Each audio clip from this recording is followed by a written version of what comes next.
মেহেরপুরে এবছর ব্যাপক হারে উচ্চ ফলনশীল জাতের সুখসাগর পেঁয়াজ চাষ করা হয়েছে।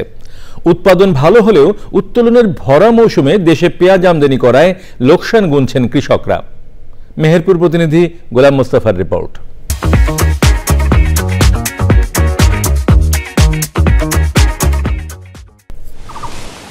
মেহেরপুরের চাষিরা গত ২০ বছর ধরে উচ্চ ফলনশীল জাতের সুখসাগর পেঁয়াজ চাষ করে আসছেন। কৃষি সম্প্রসারণ অধিদপ্তর মেহেরপুরের তথ্য মতে জেলায় এবার পেঁয়াজের চাষ হয়েছে ৪,৫৪০ হেক্টর জমিতে, যার অধিকাংশই সুখসাগর পেঁয়াজ। উত্তোলনের ভরা মৌসুমে এর দাম কমে যাওয়ায় চিন্তিত কৃষক। ক্ষতি কাটাতে এখন সাথী ফসল হিসাবে কলার সাথে পেঁয়াজের চাষ করছেন তারা।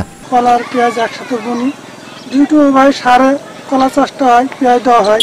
যদি দাম ৮০০ কিংবা ৭০০ থাকে বেশ লাভবান হওয়া যায়।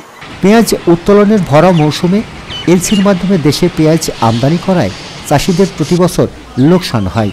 এজন্য এলসি বন্ধের দাবি জানান চাষিরা। এলসি পেঁয়াজি বাংলাদেশের বিভিন্ন রকমের পেঁয়াজি মোকাম জাম করে ফেলে, বাজার আমরা ফলন হয় দামে পাইনি। গতবারে এলসি আসার কারণে আমাদের পেঁয়াজটাই লস হয়েছিল। এই বিডটা অনুরোধ করছি যে এই বিডটার জন্য এলসি না আসে। কৃষি বিভাগ বলছে মিশ্র চাষ হিসাবে কলার সাথে বাড়ি ফোর সুখসাগর পেঁয়াজের চাষ করা হচ্ছে।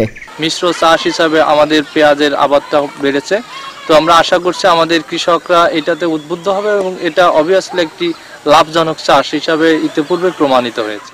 পেঁয়াজ চাষে লোকসান হলেও কলা চাষে তা পুষিয়ে যাবে বলে আশা চাষিদের। মেহেরপুর থেকে গোলাম মোস্তফা, চ্যানেল আই।